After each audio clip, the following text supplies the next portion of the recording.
jurnalis wanita pertama di Indonesia. Tahu nggak? Ia membuat sekolah khusus wanita loh. Tapi bukan itu, bukan soal privilege-nya, tapi ini soal kontribusi. Berjuangnya menggunakan tulisan loh. Tulisan-tulisannya menjadi penyemangat bagi kaum perempuan. Assalamualaikum Kance. Siapa sih yang tidak salut dengan Najwa Shihab? Wanita yang kritis, idola anak muda, bahkan disegani oleh para pejabat di negeri ini. Ya, Najwa Shihab adalah seorang jurnalis. Dan video kali ini akan menceritakan sosok pahlawan jurnalis wanita pertama di Indonesia. Ini dia 5 inspirasi dari cerita perjuangan Ruhana Kudus. Inspirasi pertama, jurnalis wanita pertama di Indonesia. Kance, wanita yang berprofesi sebagai jurnalis seperti Najwa Shihab saat ini saja begitu kerennya. Bagaimana ketika Ruhana Kudus menjadi jurnalis wanita di tahun 1912? Mantap. Semua bermula ketika Ruhana Kudus menyurati pimpinan redaksi sebuah surat kabar terkenal. Nama surat kabarnya Oe Toesan Malajoe. Enggak bercanda. Bacanya Utusan Melayu. Nah, ternyata Datuk Sultan Maharaja, seorang pimpinan redaksi tadi, tersentuh dengan surat itu. Intinya, surat itu berisi pemikiran agar wanita diberi hak yang sama, pendidikan yang layak, dan Ruhana Kudus mengusulkan agar majalah Utusan Melayu ini memberikan ruang untuk wanita menulis di majalah itu. Ternyata, karena salut dengan pemikiran Ruhana Kudus, pimpinan redaksi ini bertemu langsung dengan Ruhana Kudus dan menawarkan menerbitkan surat kabar khusus perempuan. Wah, diberi peluang lebih dari sekedar bisa menulis di majalah ini. Bukan hanya itu, bahkan Datuk Sultan Maharaja langsung menawarkan anaknya menjadi mitra Ruhana Kudus untuk mendirikan dan membesarkan surat kabar khusus perempuan ini. Akhirnya, terbitlah majalah atau surat kabar khusus perempuan. Namanya Sunting Melayu. Sunting yang berarti perempuan dan Melayu yang merupakan nama suku. Sunting Melayu, perempuan Melayu. Mau tahu nggak apa isi surat kabar itu? Mulai dari tulisan ilmiah, berita-berita yang diterjemahkan dari bahasa Belanda, juga berisi tentang sejarah dan juga puisi-puisi karangan para wanita. Bahkan, surat kabar ini juga tersebar ke daerah Malaka hingga Singapura. Perlu kita ketahui, saat itu majalah atau surat kabar adalah media yang efektif untuk menyebarkan sebuah opini.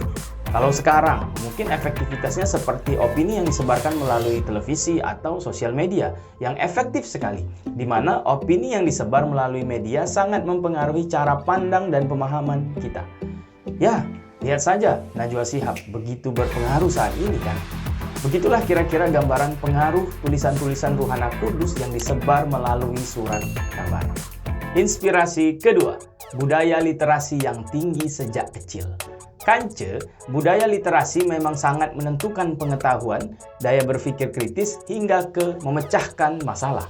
Nah, ada hal yang bisa kita pelajari dari Ruhana Kudus perihal literasi. Kita kembali ke cerita Ruhana Kudus kecil. Ketika Ruhana Kudus kecil, ia hidup di keluarga yang suka membaca. Buku, majalah, surat kabar bisa Ruhana Kudus dapatkan dengan mudah saat itu. Walaupun dia tidak sekolah, tapi ayahnya lah yang mendidik Ruhana Kudus. Kemudian saat ayahnya pindah tugas, mereka juga memiliki tetangga seorang jaksa yang tidak punya anak. Ya udah deh, Ruhana Kudus dianggapnya sebagai anaknya sendiri. Bermain di rumahnya juga diajarkan baca tulis oleh tetangganya. Usia 8 tahun saja Ruhana Kudus sudah pandai berbahasa Belanda loh. Nah, itulah berkat budaya literasi yang tinggi di lingkungan Ruhana Kudus sejak dia kecil. Bahkan ayahnya rutin berlangganan buku cerita terbitan Singapura agar Ruhana Kudus semakin rajin membaca. Keren. Tak heran kan kalau setelah Ruhana Kudus dewasa, ia menjadi seorang jurnalis wanita pertama di Indonesia. Punya surat kabar sendiri dan tulisannya mampu menggerakkan orang banyak. Ya, itu semua karena literasi yang tinggi sejak ia kecil. Sepertinya kita juga harus menumbuhkan budaya literasi. Kalau kembali jadi anak kecil sudah tidak memungkinkan lagi ya. Ya udah, kita mulainya sejak sekarang aja yuk. Inspirasi ketiga, sosok seorang perempuan berdaya. Nah Kance, saat Ruhana Kudus dewasa sangatlah produktif. Tahu nggak? Ia membuat sekolah khusus wanita loh. Ruhana Kudus mendirikan sekolah khusus kaum wanita di Kota Gadang, Sumatera Barat, namanya Kerajinan Amai Setia. Di sekolahnya ini, Ruhana Kudus mengajarkan baca tulis hitung, keterampilan rumah tangga, pendidikan agama, dan akhlak, dan yang paling utama adalah mengerjakan handcraft, seperti menjahit, menyulam, merenda, dan lain sebagainya. Awal berdiri, Ruhana Kudus sudah punya 60 siswa. Setelah 4 tahun berdiri, pemerintah Hindia Belanda secara resmi mengakui keberadaan kerajaan Amestia ini. Nah, sejak saat itulah Ruhana Kudus punya hubungan kerjasama dengan Belanda, khususnya dalam memesan peralatan dan kebutuhan menjahit untuk sekolahnya. Sekolahnya juga menjadi wadah tempat usaha perempuan menjual hasil handcraft mereka. Setelah Ruhana Kudus memutuskan untuk pindah dari Koto Gadang ke Bukit Tinggi, ia juga mendirikan sekolah. Sekolah diberi nama Ruhana School. Ruhana School ia kelola sendiri loh. Banyak murid yang masuk ke Ruhana School tidak hanya dari Bukit Tinggi, tetapi juga dari daerah lain. Ruhana Kudus juga menjadi pengajar di salah satu sekolah besar karena ia memiliki kemampuan mengajar keterampilan menyulam dan merenda. Itu tadi aktivitasnya di sekolah ya. Dan kamu masih ingat kan? Sebelum pindah ke tebing tinggi dan mendirikan Ruhana School, ia mendirikan surat kabar khusus wanita, seperti cerita di awal video tadi. Nah, saat Ruhana Kudus pindah ke Medan, ia juga berkarir memimpin redaksi Perempuan Bergerak. Saat kembali lagi ke Minangkabau, Ruhana Kudus menjadi redaktur surat kabar bernama Radio. Nah Kance, begitu berdayanya seorang Ruhana Kudus. Selain sebagai pengajar, pemilik sekolah, ia juga berhasil sebagai seorang jurnalis, bahkan jurnalis wanita pertama di Indonesia. Inspired banget kan? Nah, bagaimana bisa ia begitu berdaya? Pikiran singkat, ya karena ia punya privilege. Ia anak seorang yang mampu dan berpengetahuan sejak kecil. Hidup di lingkungan tetangga yang juga hebat, juga punya akses terhadap bacaan lokal dan luar negeri, hingga bisa berkomunikasi dengan pimpinan surat kabar. Tapi bukan itu, bukan soal privilege-nya, tapi ini soal kontribusi. Ruhana Kudus memilih menggunakan berbagai privilege yang ia miliki bukan untuk dirinya sendiri, tapi jauh lebih besar daripada itu, untuk kemajuan perempuan Indonesia. Berbagai aktivitas produktifnya membuat sekolah, ikut mengajar, membangun komunikasi, mendirikan dan membesarkan surat kabar. Semua ditujukan untuk memajukan perempuan Indonesia agar berdaya, agar lebih maju dari sebelumnya. Ya, begitulah inspirasi kepemimpinan seorang Ruhana Kudus. Hebat kan wanita Indonesia?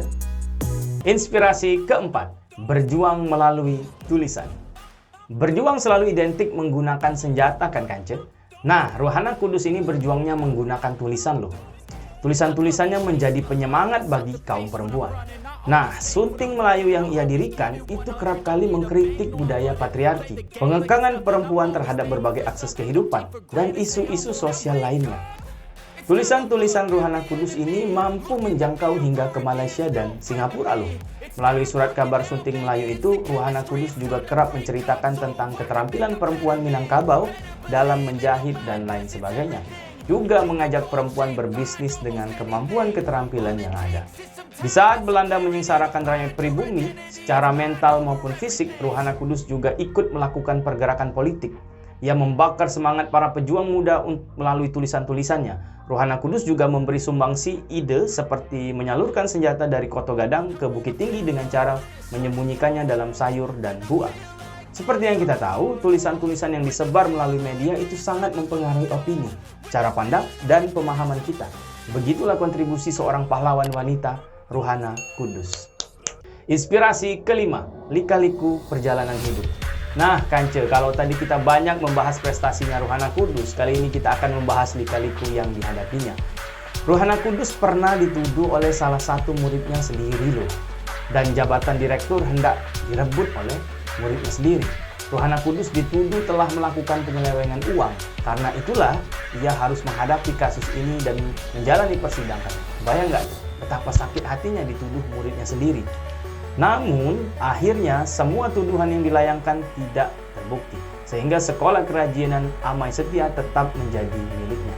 Tapi setelah itu, Ruhana Kudus memilih untuk melepas sekolah itu. Dan ia memilih pindah ke Bukit Tinggi, Sumatera Barat. Loh, kenapa begitu? Menurut tutur cerita cucu dari Ruhana Kudus saat diwawancarai TV One, menerangkan bahwa Ruhana Kudus tidak kuat menghadapi omongan-omongan pedas dari masyarakat. Tidak nyaman lagi mendapat banyak tekanan psikologis lah kira-kira. Yang mengerti mental health pasti paham. Ya, seperti sebuah ungkapan, tidak ada pelaut yang handal tanpa melalui ombak lautan yang besar. Itu tadi 5 inspirasi dari cerita jurnalis wanita pertama di Indonesia. Kalau Kance merasakan serunya cerita ini atau mendapat pembelajaran dan motivasi dari cerita ini, Kance-kance semua boleh banget untuk like, comment, subscribe, dan share video. Dadah.